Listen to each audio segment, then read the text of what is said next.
It's here.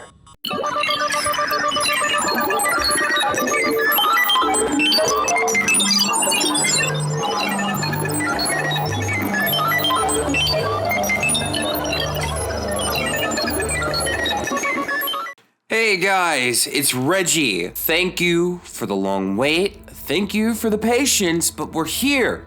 And this is my review of the Master Grade Wing Gundam Zero Custom Verka. This is the newest Gundam Wing kit that came out over the last holiday season, and it's Hajime Katoki's newest attempt at reinventing the wheel, essentially. This is the same Wing Zero Custom that a lot of us grew up with, but a lot of detail because, let's be honest, the original Master Grade came out in 2004 and was already based on the Wing Gundam Verka, just used the same interframe and just reworked the colors and obviously different backpack and wings. And it worked for the time. It was an okay kit. I actually built the original Wing Zero back in 2015. It was good, solid, nothing spectacular. But we've all been waiting probably for the better part of a decade on a brand new Wing Zero Custom or Wing Zero EW, whichever way you want to go. I stick with Custom because that old kit was just so inadequate. I was waiting for a version 2.0 for probably about 5 years now. I was hoping we'd get it since the release of the Freedom 2.0, since those two kits came out at the same year, so I figured Seed, Freedom, they're about the same in popularity, we'd get one. We got the Freedom, and then we went on to get the Providence and the Justice. No Wing Zero. We did get the High Res, but the High Res is somewhat of a different beast. It's combining model kit with metal figure pre-built interframe, which is drastically different from Gunpla. And we also got the metal composite, but let's be honest, who wants to spend $300? So we were waiting, and then some of us got impatient. We got tired of Bandai kind of just kicking their rocks for that time. As you guys know, I actually reviewed the Supernova Wing Zero about 2 years ago, which is still one of my most top-rated reviews I've ever done on this channel. Because some of us got tired of waiting for a 2.0, and Supernova said, you want a brand new Wing Zero? I'll go for it. And it did a lot. It was combining a lot of the original Master Grade with some of the Gundam Wing EW kits from the 2010s, and with the metal composite, with the kind of pre-built, kind of like screwed in metal wings. And I thought for its time it was phenomenal, but it finally took Bandai a better part of 3 years to finally combat the kind of surging popularity with third-party Gundam Wing kits and say, no, we'll do it ourselves. So it's interesting to see the road that we took here, but we're finally here in a multitude of different ways. Why don't we open up the box and see what we have? And this is the Master Grade Wing Zero Verka, and I gotta say, I can see where a lot of the takes came from. It definitely took a lot from the metal composite, but the difference between metal and Gunpla is one's a model kit and the other one is a metal figure, but they took a lot of the more design aspects that they took for that more modern take, especially with the more panel lines, the built-in detail, the interframe popping out in the knees. But what does it look like in comparison to the Supernova? Supernova, I still feel, let's be honest, first off, my Supernova can't really pose as well as it used to because it's just gotten loose over time. The plastic has gotten very janky and loose. But in terms of aesthetics, it still holds up pretty well. I feel that the Supernova still has a lot more built-in detail out of the box than the Wing Zero Verka. But that's the only thing that it beats. I feel like the proportions on the Verka are a lot more, not only accurate to the anime, but also just more streamlined, just more, it's gonna fit in better with your EW kits than the Supernova. And I like the color palette that was used with the Wing Zero Verka over the Supernova. Supernova is a little bit more pale. This one definitely has a more rich saturation. And overall, I just feel that I love the colors. I love everything else about Wing Zero Verka except the detail. Out of the box, it could have done a little bit more, especially since we've had kits like the Freedom and the Origin in the last few years, and especially Barbatos.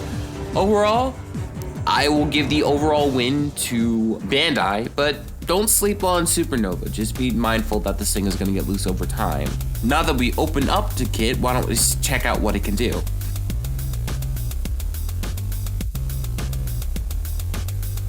Like we always do, we start from the head.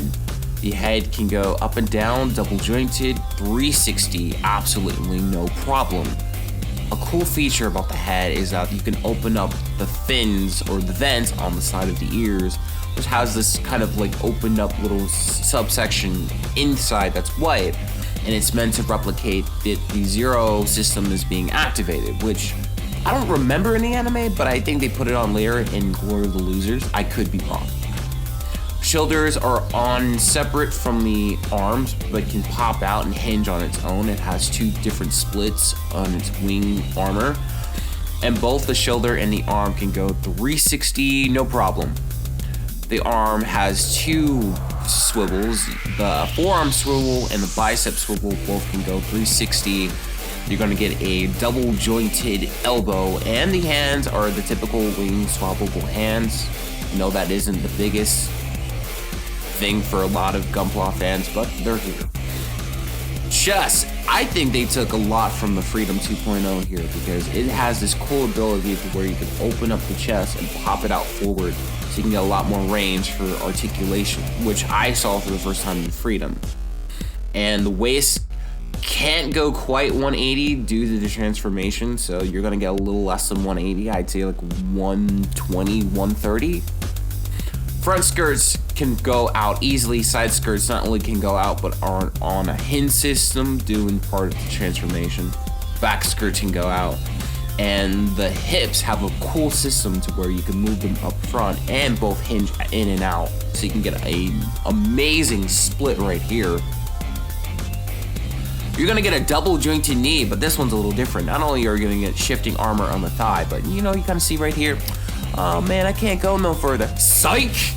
You can open up the panels on the back thigh to give you much more knee articulation, so you can get beyond the typical double knee joint. That is a beautiful joint, and that was masterfully designed by Katoki.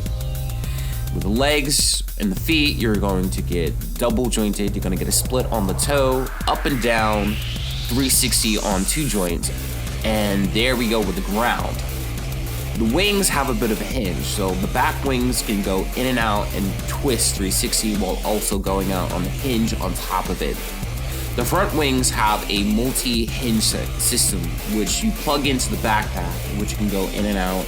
You can swap it 360 degrees, and you're also going to get these parts in the inside of it that can swap out and hinge out. So you've got a multitude of different ways to pose the wings, which is a lot better than both the Supernova and the 2004 Master. So there were a lot of great design choices used here, as they definitely focus on articulation. And boy, we're gonna get to articulation in a bit, but let's talk about accessories. First off, you're going to get the wing shield, which I am not personally a fan of. I feel like it's trying to erase and make the original Okawara design irrelevant because it decided to add a Neo Bird mode. Personal opinion aside, it's functional. It's a lot. You might be thinking it's recycled of the original Wing Proto Zero shield. Yes and no. It does reuse a lot of the armor parts, but the inner frame of the shield is different, as they took away the pile driver function of the Buster shield. And the biggest accessory is the twin Buster rifles. Now, you know, they look plain, but they are highly detailed. It's not just two pieces you slap together. It's a multitude of different pieces you can put in. If you're painting this, you can get a lot of color separation. It also has one little feature. Now, if you grew up watching Gundam Wing Endless Waltz, you know that one of the biggest ass pulls of the entire OVA or the movie, that once Hero battles Hiei and crashes into the ocean, he comes back up to bomb the bunker that Relina's in. And it came out of nowhere with the twin Buster Rifles. Now, what is the explanation? Why? How the hell did Hero pull out the twin Buster Rifles when he didn't use it against Buffet and Ultra? According to the canonical reason, based in Glory of the Losers, Hiro had the Buster Rifle the entire time, hidden in the wings, but chose not to use it because while Wing Zero was telling him to use it, Hero didn't because he was trying to get through Wu Fei's thick skull. Now, for most of us, you were thinking, where the hell did they come from? There's just no way. That makes no sense. He didn't have them. Well, they designed the canonical reason, because the Buster Rifles, once you split them apart, have a cool function where once you pull out the hinge of the side, you can fold them together and hide them in the wings, which makes them compact and makes posing a lot easier. Say if you don't want to have the Buster Rifle, but you want to chuck it and all of your other saved Gundam parts from over the years. It's definitely more robust in that aspect and helps with the storage of the kit. And you get a lot of fun posing it. One of the things that they definitely focus here is posability. One of the things that the original Wing Zero was lacking was posability because, you know, technology wasn't that great in 2004. In 2020, God knows what we are capable of. And it was fun to pose this kit. It was a lot of fun, you know, a lot of movement, and especially the added bonus is that, yes, it includes an action base from the jump. It's the newer type that debuted back in 2015, so no more springs, no more screws you gotta put in together. It's all built up from the ground up, and it gives you a lot more options, and it's gonna keep the longevity of Wing Zero Recall going because it won't get loose over the years of trying to hold up the weight of the wings together. So again, forward thinking by Bandai and Katoki. Biggest question, can it do the final shot pose?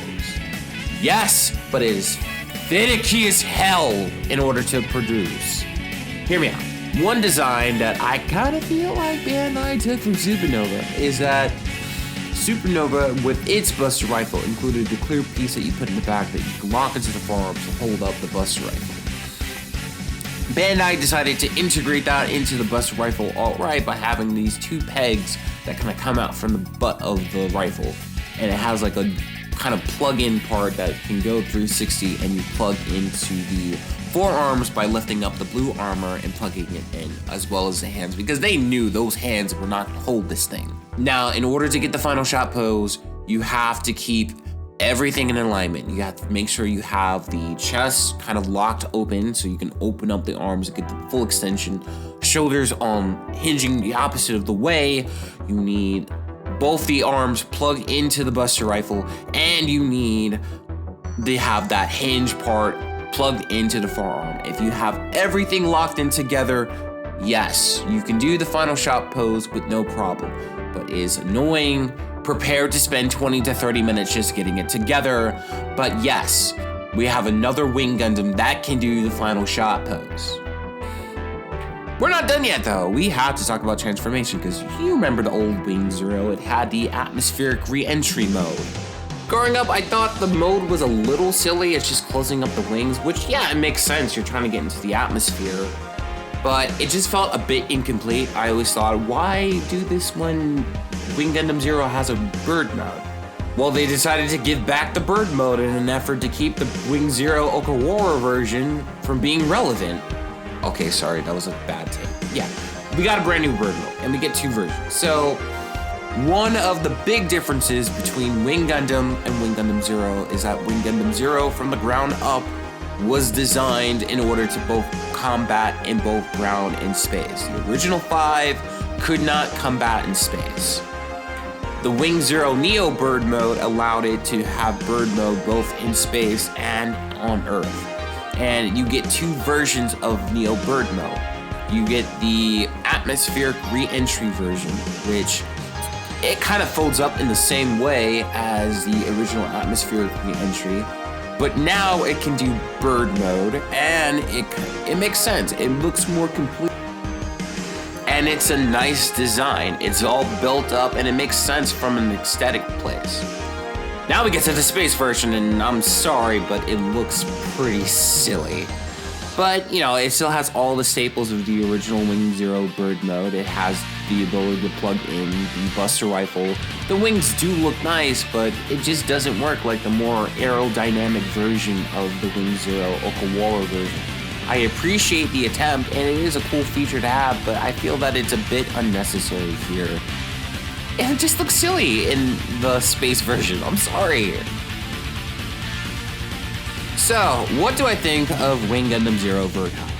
This was a very frustrating build. It should not have taken over 3 months for me to finish for a multitude of different reasons. On the original build, I messed up a couple parts because I painted the entire inner frame piece by piece and lost pieces during a huge windstorm that happened while I was outside. Had to wait over 4 months for Blueprint to send me brand new pieces, but it took so damn long, I just gave up and decided to just buy a brand new kit. And even with this brand new kit, there are some problems. The reason why you haven't seen the Buster Shield so much in this review is that it's finicky as hell. I kept trying to slide it and plug it into the forearm, and it just kept taking the back piece of the forearm armor, no matter how many times I tried to slide it in correctly. And also, beyond the fact that I'm not a fan of the Buster Shield in this version of Wing Zero, functionality did not work for me for the most part. Even plugging it into bird mode was finicky at best. I had a couple pieces fall off. The knee part on the left leg kept on popping out no matter how hard I tried to lock it back. I even had the V-fin break out of me towards the end of filming this. I don't know what happened. I didn't paint this except for the jewel part. I did paint that clear green and put an acrylic sticker so it could pop more.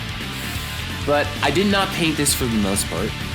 I put a semi-gloss coat over it so I could do panel lining, and then I just erased the panel lining with my enamel thinner. And I did have to do a little bit of work on the V-fin in order to get those crevices. And then I'm literally just trying to put the shield and it rips in half. The only reason it's back on as it is right now is because thank God I had cement and I was able to glue it back in place relatively quickly. This build is a great build, but it can be very frustrating for someone. Even if you're in advance and trying to paint this, you have to be very careful. And some of the parts sometimes don't work. It can get very frustrating. And it took me 2 kits in 3 months in order to get to this point for you guys. So it was very frustrating that this custom, what was meant to be a custom project, fell flat on its face. In spite of that, begrudgingly, I will say that this is better than the Proto Zero. I still vouch for the Proto Zero in that it is one of the best beginner kits that you can want for if you're trying to introduce someone into the master grade line. Good beginner kit. Wing Zero is one of the better higher end kits. I won't say it matches up to New Gundam or Suzabi, but in terms of the more advanced building, it's simple enough but still complex to where you can get a fulfilling build out of this. My personal issues with the build aside, still had some problems. It wasn't that over the top, but I will say the best presence that it brought into the table was that it gave us a really good Wing Zero that can pose phenomenally. That even the Proto Zero, as much as I love it, some of the poses it can do. I couldn't imagine being able to kind of kneel over and have the Wing Gundam hold the Buster Rifle with the Proto Zero. The Verkaw can do that, Proto cannot. I will give it its credit in that due department. And for that, in terms of style ranking, I will give Wing Zero Verkaw an S. It's a great kit, one of the better Katoki master grades to come out. It has some flaws, it has some problems. If you're trying to be more advanced, you might want to try to look out and try to be careful with how you paint it. And don't lose your pieces, don't be like me. It would have been cool if it had an LED unit or just something else. It did include posability and the Neo Bird mode. And it doesn't come with a lot of accessories, which is, it could be seen as a good thing or a bad thing in terms of storage and how many parts you already have. But this is a great kit, and I do recommend it if you can find it. It should be easier to find now than it was with its initial release back in the fall. So go check it out. Again, guys, thank you so much for being patient with me. I know this took 3 months to get to. I'm so sorry I was slacking for that time. Some things in the background in my life, but also just this build took forever because I was trying to make it a custom and it didn't work out. But as a straight build, it worked out. And again, thank you so much for your incredible patience and interest in me. I am 101R Smith, and I will see you later. Peace.